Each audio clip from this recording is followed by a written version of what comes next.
AIIMS Bhubaneswar समावर्तन समारोह में पहुंचले राष्ट्रपति द्रौपदी मुर्मू। 643 छात्र छात्री डिग्री सर्टिफिकेट प्रदान कर राष्ट्रपति।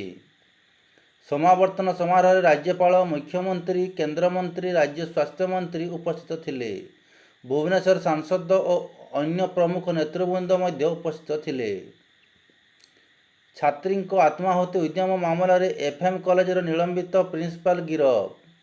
पूर्वर शिक्षा विभाग मुख्य एचओडी समीर कुमार साहू को पुलिस गिरफ करथिला। घटना छात्री परिवार और छात्र संघ पक्षर दिलीप घोष गिरफ दाबी करा जायथिला। बालेश्वर घटना मुख्य शासन सचिव गुरुत्वपूर्ण बैठक। 3 विभागर प्रमुख सचिव सह आलोचना। महिला और शिशु विभाग, उच्च शिक्षा, स्वास्थ्य विभाग सचिव सह आलोचना। विभागीय सचिव ठारू सविशेष तथ्य नहीं सूचना। एफएम कॉलेज छात्री आत्माहुति घटना बड़ रहस्य खोलिले पीड़िता बापा। कर्तृपक्ष रूम्रु बाहरी मो झील एमिति पदक्षेप नेला, एथिपाई कॉलेज कर्तृपक्ष दायी। भुवनेश्वर एम्स हॉस्पिटल केंद्रमंत्री धर्मेंद्र प्रधान। बालेश्वर एफएम कॉलेजर पीड़िता बापा माँ को भेटी सांत्वना देइछन्ति। एथिसह छात्री स्वास्थ्य अवस्था संपर्क में एम्स कर्तृपक्ष सह आलोचना करिछन्ति। बालेश्वर घटना पर उच्च शिक्षा विभाग तागिद। समस्त कॉलेज एवं विश्वविद्यालय अभ्यंतरीण अभियोग कमिटी को नहीं तागिद। 24 घंटा मध्य अभ्यंतरीण अभियोग कमिटीर स्थिति को उच्च शिक्षा विभाग को अवगत कराइबाकु निर्देश। कमिटी सदस्यों नाँ एवं जोगाजोग नंबर HIMS पोर्टाल अपलोड करने को निर्देश। 108 आंबुलांस पाई सरिला टेंडर प्रक्रिया। कागजपत्र पाई आउ सप्ताहे लागिबो। टेंडर सरिबार 60 दिन रे 432 आंबुलांस आसिबो।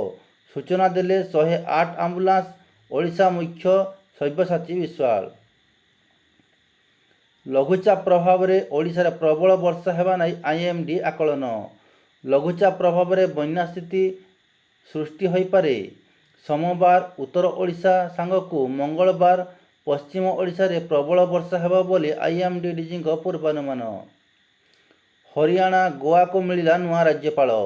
प्रोफेसर असीम कुमार घोष हेले हरियाणा राज्यपाल। P अशोक गजपति राजू हेले गोवा राज्यपाल। कविंदर गुप्ता हेले केंद्र शासित अंचल लद्दाख उपराज्यपाल।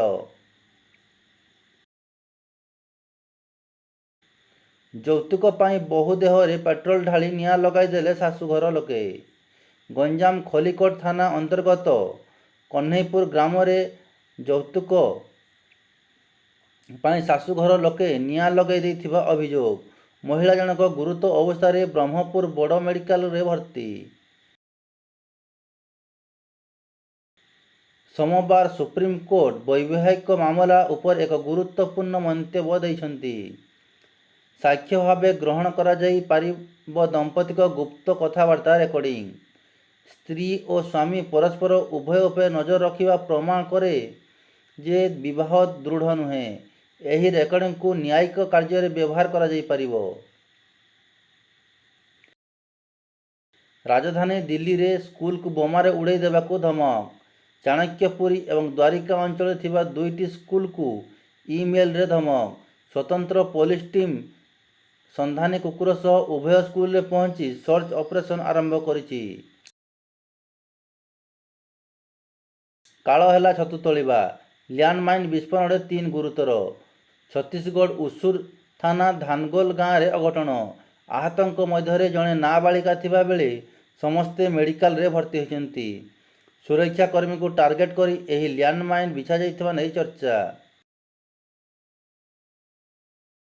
लंडन विमानबंदर एक बड़ विमान दुर्घटना घटी।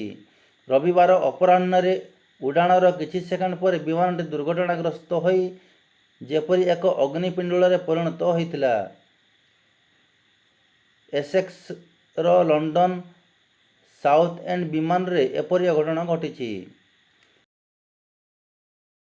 ପଞ୍ଜାବର ସ୍ୱର୍ଣ୍ଣ ମନ୍ଦିରକୁ ବୋମାରେ ଉଡ଼େଇ ଦେବାକୁ ଧମକ, ଇମେଲ୍ ମିଳିବା ପରେ ହଇଚଇ। ନିଲାମ ହେବାକୁ ଯାଉଛି ପୃଥିବୀରେ ମିଳିଥିବା ମଙ୍ଗଳ ଗ୍ରହର ଉଲ୍କାପିଣ୍ଡ। ଲୋହିତ ଗ୍ରହରୁ ପ୍ରାୟ 14 କୋଟି ମାଇଲ ଦୂର ଅତିକ୍ରମ କରି ପୃଥିବୀ ପୃଷ୍ଠରେ ପଡ଼ିଥିବା ଏହି ଉଲ୍କାପିଣ୍ଡକୁ ନେଇ ଚର୍ଚ୍ଚା ଲାଗି ରହିଛି। ଏହାକୁ ସାଥେବୀ ଦ୍ୱାରା ନ୍ୟୁୟର୍କରେ ନିଲାମ ପାଇଁ ରଖାଯାଇଛି। ଜୁଲାଇ 16ରେ ଏହାର ନିଲାମ ହେବାକୁ ଥିବାବେଳେ ଏଥିପାଇଁ $2 ମିଲିୟନ ରୁ $40 ମିଲିୟନ ମିଳିପାରେ। ନୀଳଗିରି ବାହାନଗା ବ୍ଲକ ପଥରପେଣ୍ଟ ପଞ୍ଚାୟତର 6 ଜଣ ୱାର୍ଡ ମେମ୍ବରଙ୍କ ସଭ୍ୟ ପଦ ରଦ୍ଦ କଲେ ଜିଲ୍ଲାପାଳ। 4ଟି ବୈଠକରେ ଅନୁପସ୍ଥିତ ଥିବା ନେଇ ଜିଲ୍ଲାପାଳଙ୍କଠାରେ ଅଭିଯୋଗ ହୋଇଥିଲା। ବିଜେଡି ସମର୍ଥିତ ଥିଲେ ସମସ୍ତ ୱାର୍ଡ ମେମ୍ବର। ଓମାର ଅବଦୁଲ୍ଲାଙ୍କ ସମେତ ବିରୋଧୀ ଦଳର ନେତାଙ୍କୁ ଗୃହବନ୍ଦୀ କରାଯାଇଥିବା ଅଭିଯୋଗ।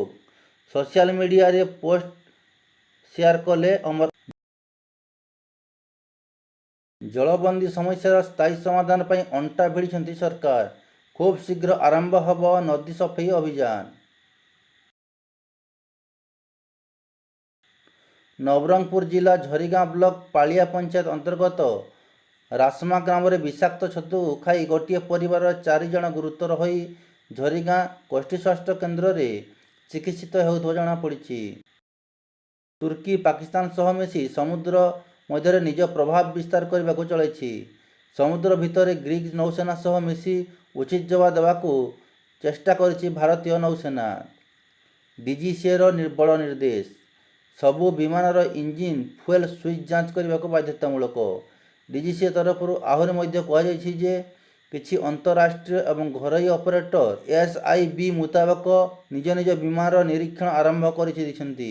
ଏହାସହ ବାକି ଏୟାରଲାଇନ୍ସ ମାନେ ମଧ୍ୟ ଜୁଲାଇ 21 ତାରିଖ ଭିତରେ ନିଜ ବିମାନର ଯାଞ୍ଚ କରାଇ ନିଅନ୍ତୁ।